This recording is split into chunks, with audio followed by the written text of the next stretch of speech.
नमस्कार, मैं संजय सरवरिया और आप देख रहे हैं संजय सरवरिया समाचार। तो खबरों की शुरुआत में हम सबसे पहले बात करेंगे इस वक्त की एक बड़ी खबर की। दमोह स्टेडियम में अस्मिता हॉकी स्टेट लीग का आयोजन किया गया था। जूनियर वुमेन एवं सब जूनियर वुमेन प्रतियोगिता का आयोजन किया गया था। दमोह हॉकी मध्य प्रदेश के द्वारा यह आयोजन किया गया था, जिसमें गर्ल्स टीमें पहुंची थी। लेकिन यहाँ पर जो कुछ हुआ उसको हमने प्रमुखता से दिखाया था, जिसके बाद हड़कंप की स्थिति है। वहीं दमोह कलेक्टर का कहना है कि इन लोगों की पहचान की जाएगी और जो भी अपमान यहाँ पर ग्वालियर की टीम का किया गया है उनसे उनके द्वारा खेद व्यक्त किया गया है। साथ ही जितने भी लोगों के द्वारा इस तरह की अभद्रता की गई थी इनकी पहचान की जाएगी। दमोह पुलिस अधीक्षक से उनके द्वारा चर्चा की गई है। तमाम लोगों की पहचान की जाएगी और कार्रवाई सुनिश्चित की जाए ताकि दोबारा इस तरह की घटनाओं को दोहराया न जा सके। क्या कहते हैं दमोह कलेक्टर, आइए आपको सुनाते हैं।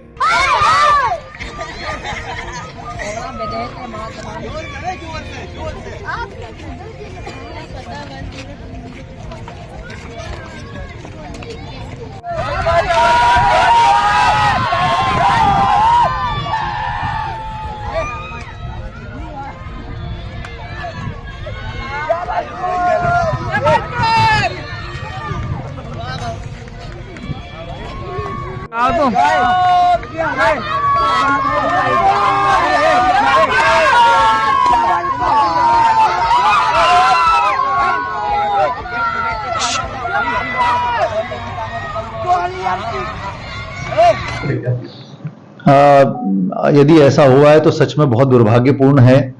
और अभी हमने 8 तारीख को महिला दिवस मनाया और हम महिला सम्मान की बात करते हैं, लेकिन यदि ऐसा कुछ कोई करता है तो इससे दुर्भाग्यपूर्ण बात कुछ नहीं हो सकती। मैं एसपी साहब से इसके बारे में बात कर रहा हूं। इसके हम लोग फुटेज मंगवा रहे हैं और लोगों को आइडेंटिफाई करने का प्रयास किया जाएगा कि किन लोगों ने ऐसा किया है और उन लोगों के खिलाफ बहुत सख्त कार्रवाई की जाएगी।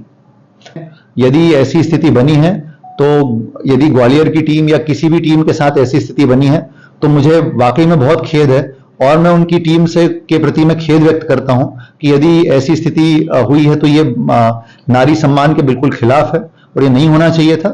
मैं उनसे माफी चाहता हूं इसके लिए, यदि उनको कोई असुविधा इस बारे में हुई हो तो। और हम निश्चित रूप से प्रयास करेंगे फुटेज को देख करके कि जिन लोगों ने ऐसा अपराध किया है उन लोगों के खिलाफ कड़ी से कड़ी कार्रवाई।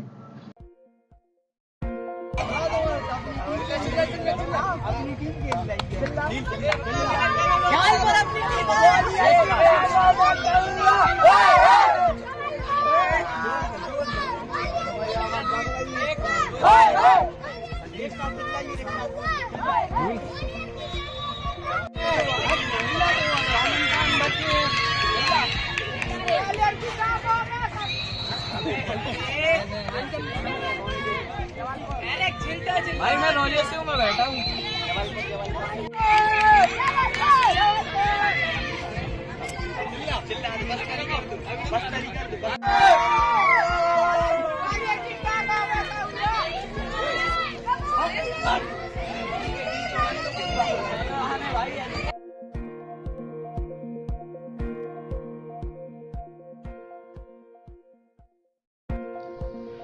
दमोह जिले के लोग काफी परेशान थे। प्राइवेट स्कूलों में जमकर लूट होती थी पुस्तकों के नाम पर, कापियों के नाम पर और ड्रेस के नाम पर। लगातार कुछ निर्धारित स्टेशनरी से जाकर ही इन तमाम चीज़ों को खरीदना पड़ता था। निर्धारित दुकानें थीं जहां पर जमकर कमीशन खोरी होती थी।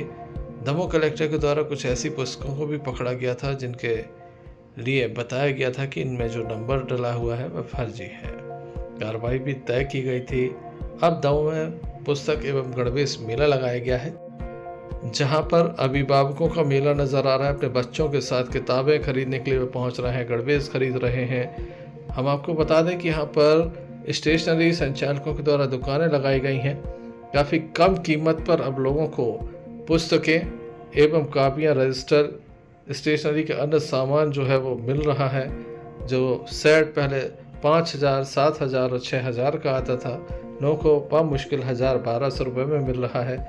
ऐसे में लोग ये मानते हैं कि पहले इन्हें लूटा जा रहा था, अब इन्हें दमोह कलेक्टर सुधीर कुमार कोचर के प्रयासों से इस लूट से बचाया जा रहा है। कुछ लोग तो ये भी कहते हैं कि अगर किसी के घर में 4 बच्चे हैं तो इतनी फीस बच रही है कि उनकी एडमिशन की फीस फ्री हो जाएगी। काफ़ी धन्यवाद वह दमोह कलेक्टर सुधीर कुमार कोचर को दे रहे हैं। मध्य प्रदेश सरकार के जो नियम थे अब दमोह में लागू है, जिसके बाद ये मेला आयोजित किया गया। पहले हम आपको सुनाते हैं क्या कहते हैं लोग।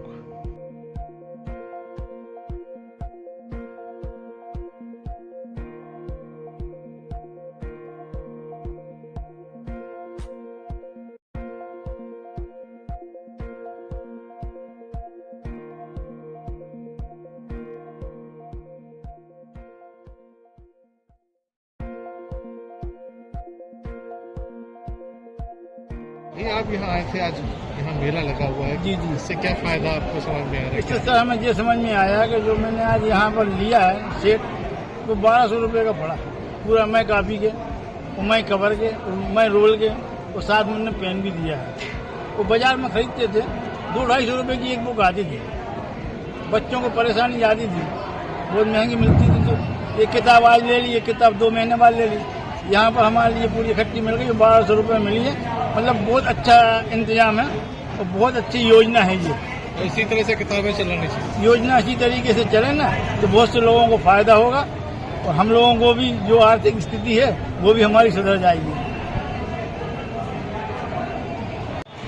भैया आज जिस तरह से यहाँ मेला लगा है, इससे क्या फायदा होगा हमारा? आम आदमी को बहुत फायदा है, क्योंकि जो स्टेशनरी सेट वगैरह लेती थी तो 6,000 रुपये 7,000 रुपये तकरीबन में आता था स्कूल का, और यहाँ पे 1200-1500 रुपये में मिल रहा है तकरीबन। तो क्या माना जाए कि काफ़ी कमीशन का खेल चल रहा था, जो बंद हो गया था, लोगों को राहत मिली? बिल्कुल, कमीशन टोटल स्कूलों का बंद हो गया। राहत मिली है? बिल्कुल राहत मिलेगी, सभी को राहत मिलेगी। क्या चाहते हैं इसी तरह से मेले आयोजित होना चाहिए? बिल्कुल, हर वर्ष होना चाहिए। क्या नाम है आपका? मेरा नाम है दशरथ पटेल। दूसरी क्लास की बुक लेने आए थे, तो 3 बुक बस मिली है हमारे यहाँ और बाकी बुक नहीं मिली है। क्यों नहीं मिली है, क्या कह रहे हैं? उनसे पूछा कि ये 3 बुक बस मिली है, तो बोल रहे हैं कि 3 ही पैसे मिली है। बाकी फिर सर से पूछ के जाकर कॉल लगा कर 3 बुक बस मिली है और बाकी कहाँ मिली? किस स्कूल में बच्ची पढ़ते हैं? ऐसे स्मार्ट स्कूल है सिंगापुर हटादागे के पास। 3 ही बुक मिली है, लगनी चाहिए कितनी थी आपको? शायद आप पूछेंगे कि 6 या 7 तक की 3 बस मिली है। बाकी सर से अभी जाके कॉल करके पूछेंगे भैया 3 बस मिली है, बाकी कहाँ मिलेगी, कौन सी स्टेशनरी मिलेगी, वहाँ जाके पूछेंगे।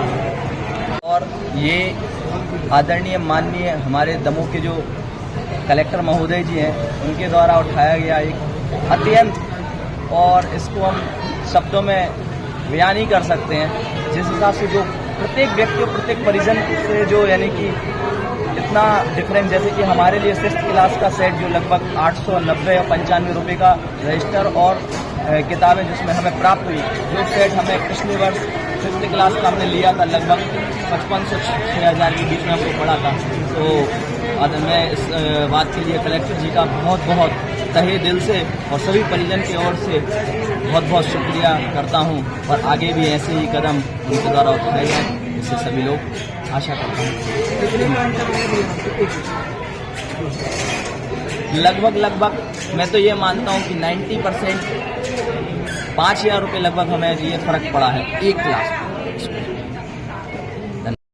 इस संबंध में हमने दमोह कलेक्टर सुधीर कुमार कोचर से भी चर्चा की। सर, आज जो पुस्तक मेला आयोजित हो रहा है, तो लोग आरोप लगा रहे हैं कि अभी तक वो लौटते रहे, पहली बार ऐसा कुछ हुआ है कि कुछ पैसे कम लग रहे हैं।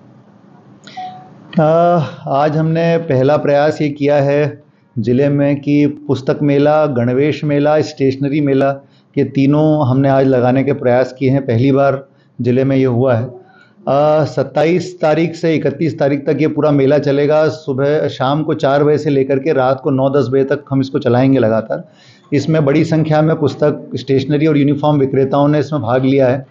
पहले मेरे पास एक सूचना आई थी कि कम पुस्तक विक्रेता यहाँ पर आए हैं, लेकिन फिर हम लोगों ने चेक किया और सारे पुस्तक विक्रेताओं को हम लोगों ने यहाँ से अपनी तरफ से इनवाइट किया है।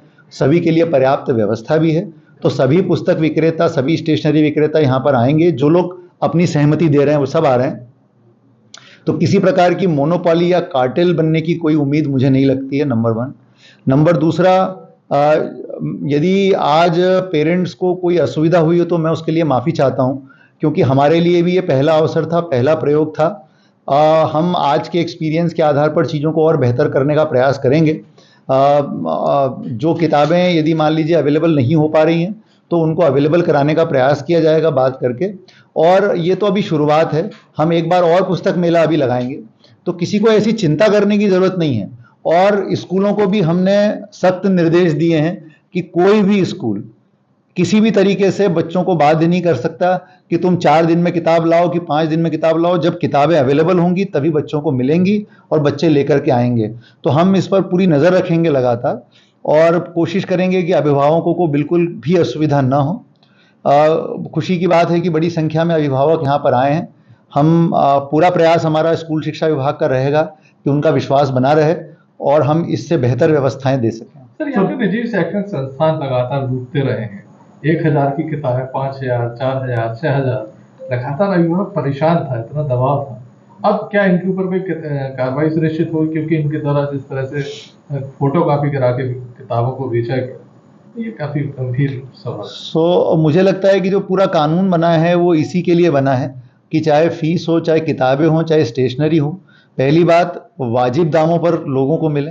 दूसरी बात, किसी पर्टिकुलर दुकान से खरीदने के लिए बाध्य न किया जाए, किसी पर्टिकुलर प्रकाशक की चीज़ें खरीदने के लिए बाध्य न किया जाए। और हमने वही प्रयास किया है जिले में एक सिस्टमेटिक प्लानिंग के साथ। और हमने हर स्कूल की सहमति ली है और जिन स्कूलों ने हमको सहमति नहीं दी हमने उनको बाकायदा नोटिस जारी किए हैं।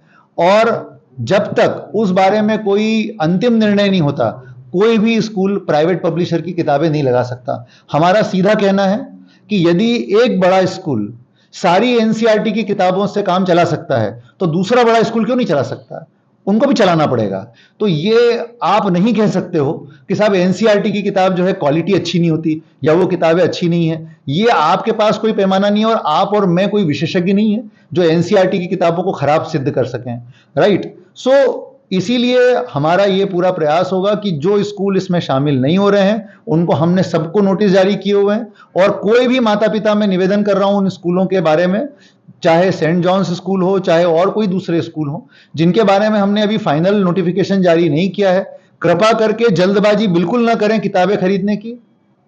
केवल अभी एनसीईआरटी की किताबें खरीदें। हमने इन सब स्कूलों को नोटिस जारी किए हैं जो अपनी प्राइवेट किताबें चलाना चाहते हैं और हमने उनसे साफ प्रश्न किया है कि यदि दूसरे स्कूल चला सकते हैं तो आप क्यों नहीं चला सकते हैं और आप किस आधार पर एनसीईआरटी की किताबों को गुणवत्ता विहीन कह रहे हैं। तो जब तक उसका निराकरण नहीं होता वो कोई भी स्कूल किसी प्राइवेट पब्लिशर की किताब नहीं चला सकेगा। तो इसका निर्णय होने तक मुझे लगता है कि सभी पेरेंट्स को इंतजार करना चाहिए और केवल एनसीईआरटी या स्टेट बोर्ड की किताबें जो हैं वही खरीदनी चाहिए। ये मेरा आपसे हाथ जोड़ करके निवेदन है। बिल्कुल इस मामले में घबराहट नहीं होना चाहिए, किसी प्रकार की जल्दबाजी नहीं करना चाहिए। सबसे बड़ी गलती पेरेंट्स यही करते हैं कि वो बहुत जल्दबाजी करते हैं और वो इसलिए जल्दबाजी करते हैं क्योंकि उनके बच्चे जल्दबाजी करते हैं कि मम्मी पापा हमको टीचर ने कहा कि कल से किताब नहीं आई तो हमको दिक्कत हो जाएगी। तो ये आप अपने बच्चों को समझाइए कि ऐसी जल्दबाजी किसी काम की नहीं है, ठीक है? तो हम पूरा प्रयास करेंगे कि बेस्ट आपको सॉल्यूशंस मिलें और दमोह हेल्पलाइन भी लगातार चालू रहेगी। कभी भी आपको कोई शिकायत हो तो बिल्कुल आप हमें शिकायत अपनी दर्ज करा सकते हैं। सर, कुछ लोगों ने ये भी बताया कि उनको बताया जा रहा है कि कुछ दिनों के बाद किताबें चेंज कर दी जाएंगी, आपको दोबारा खरीदनी पड़ेगी, ये भी वहाँ पे अफवाह चल रही है। मुझे लगता है कि ये सब बातें अफवाह हैं क्योंकि जो एनसीईआरटी ने अपनी नई किताबों की लिस्ट है वो ऑलरेडी जारी कर दी है और उसका एक सर्कुलर भी मैंने जारी कर दिया है कि वो कौन कौन सी किताबें हैं जो बदली हैं। वो बदली हुई किताबों की भी लिस्ट जारी हो चुकी है, तो उस बारे में कोई कंफ्यूजन नहीं है। हाँ, ये हो सकता है कि कोई किताब चूंकि यदि एनसीईआरटी ने बदल दी है तो उसको प्रिंट होकर के आने में समय लगे। तो इसीलिए मैं ये कह रहा हूं कि हम दोबारा पुस्तक मेला लगाएंगे अप्रैल में और एक बार जून जुलाई में फिर लगाएंगे, तो हम 3 बार पुस्तक मेला लगाएंगे। तो जो किताब आपको नहीं मिल पा रही उसको आप उस मेले से खरीद सकते हैं। दूसरी चीज, एनसीईआरटी का जो स्टैंडर्ड है, एससीईआरटी का जो स्टैंडर्ड है वो इस लेवल का है कि उन लोगों ने सारी किताबें पीडीएफ फॉर्म में अपनी वेबसाइट पर अपलोड करके रखी हैं। आपको खरीदने की भी आवश्यकता नहीं है, आप उसका प्रिंट आउट निकालिए और आप उसको बाइंड करा करके घर पे यूज कर सकते हैं। तो यदि कहीं पर वो मिलती नहीं है तो आप कृपया एनसीईआरटी और एससीईआरटी की वेबसाइट पे जाइए और वहां से उसका पीडीएफ डाउनलोड कर लीजिए और उसको यूज करिए, कहीं कोई दिक्कत नहीं है। तीसरी चीज ये है कि बहुत इनकरेज करती है सरकार, सीबीएसई कि बच्चे पुरानी किताबें यूज करें, पिछले साल की किताबें यूज करें। उससे दो फायदे हैं, वो किताबें सस्ती भी पड़ती हैं और दूसरी चीज ये है कि पर्यावरण का प्रदूषण भी कम होता है, क्योंकि पेपर की मात्रा आवश्यकता उसमें कम पड़ती है। तो इसीलिए आप दोनों काम कर पाएंगे। अब बच्चों को कम लागत पे किताबें भी अवेलेबल हो जाएंगी और ऑलमोस्ट कई लोग तो फ्री में दे देते हैं। और दूसरी चीज जो है, पर्यावरण प्रदूषण भी रुकेगा। और मैं तो उन लोगों से भी आह्वान करना चाहता हूं कि जिन लोगों के बच्चे पास आउट हो गए हैं और उनके पास किताबें अलग से रखी हैं और वो कई बार उसको रद्दी वाले को बेच देते हैं, तो कृपा करके ऐसा ना करें, दूसरे बच्चों को वो किताबें दें ताकि वो उनके उपयोग में आ सकें। क्या आपको नहीं लगता कि जो लाभ कमा रहे थे, व्यापार कर रहे थे, उन पर एक प्रहार करने का प्रयास किया गया है, वो बाधा बन रहे हैं आप? देखिए, हम तो नियम और कानून के अंतर्गत कार्रवाई कर रहे हैं और हमने हमेशा से मैंने ये कहा है कि कोई भी प्राइवेट स्कूल हमारा दुश्मन नहीं है, क्योंकि उसमें हम सबके ही बच्चे पढ़ते हैं। हमारी किसी स्कूल के साथ कोई दुश्मनी नहीं है। ऐसा नहीं है कि हमको सरकारी स्कूल ज्यादा प्यारे हैं और प्राइवेट स्कूल कम प्यारे हैं। हमारे लिए सब बराबर हैं। लेकिन दोनों स्कूलों को, चाहे वो प्राइवेट हो चाहे सरकारी हो, कानून के दायरे में काम करना पड़ेगा। कानून के दायरे से कोई बाहर नहीं जा सकता। तो हम हमेशा ओपन रहते हैं। अभी भी आप देखेंगे कि जब ये पुस्तक मेला हमने लगाया, उसके पहले भी 3 राउंड की बैठकें हमने की हैं। सारे निजी स्कूलों को एक एक चीज बताई गई। जब हमने सर्कुलर जारी किए तब उनकी ट्रेनिंग और बैठकें रखी गई। हर स्तर पर हम उनको कॉन्फिडेंस में लेते हैं और मुझे बहुत खुशी है कि कई स्कूल जो है खुद आगे आए और उन्होंने कहा कि जो है हम यही वाली किताबें लगाएंगे। जैसे मैं गुरु नानक स्कूल का एग्जांपल देना चाहता हूं। सबसे पहले गुरु नानक स्कूल आगे आया और उन्होंने कहा कि सर, हम पूरी किताबें एनसीईआरटी की चलाएंगे, हम कोई और किताब नहीं चलाएंगे। उन्होंने केवल एक किताब रखी है, वो पंजाब सरकार के बोर्ड की, क्योंकि वो पंजाबी किताब है और वो भी उन्होंने सरकारी रखी है, पंजाब गवर्नमेंट की है वो। तो इस तरह से उन्होंने पूरी किताबों को अडॉप्ट किया है। तो मैं ऐसे स्कूलों की दिल खोल के प्रशंसा करना चाहता हूं जिन्होंने बच्चों के हित में कदम उठाया है। तो मैं ये कहना चाहता हूं कि प्राइवेट स्कूल भी हमारे साथ कंधे से कंधा मिलाकर के चल रहे हैं और उनको भी कोई दिक्कत नहीं है कानून का पालन करने में। तो मुझे लगता है कि हम सब उससे बाइंड हैं कि हम कानून का पालन करें और बाकी स्कूल भी मुझे लगता है कि इसी राह पर चलेंगे तो ये सभी के लिए बेहतर होगा। हम धन्यवाद देते हैं दमोह कलेक्टर को, जिनके द्वारा ये देखा गया कि शिक्षा माफिया किस तरह से दमोह जिले में सक्रिय है। बच्चों की शिक्षा के नाम पर किस तरह से लगातार लूट मची हुई थी, इस पर अंकुश लगाने का काम उनके द्वारा प्रारंभ कराया गया है। ये जो परंपरा है, ये जो श्रृंखला है, ये इसी तरह से निरंतर आगे बढ़ती रहेगी और प्राइवेट स्कूलों की मनमानी पर अंकुश लगेगा, ऐसा हमारा मानना है।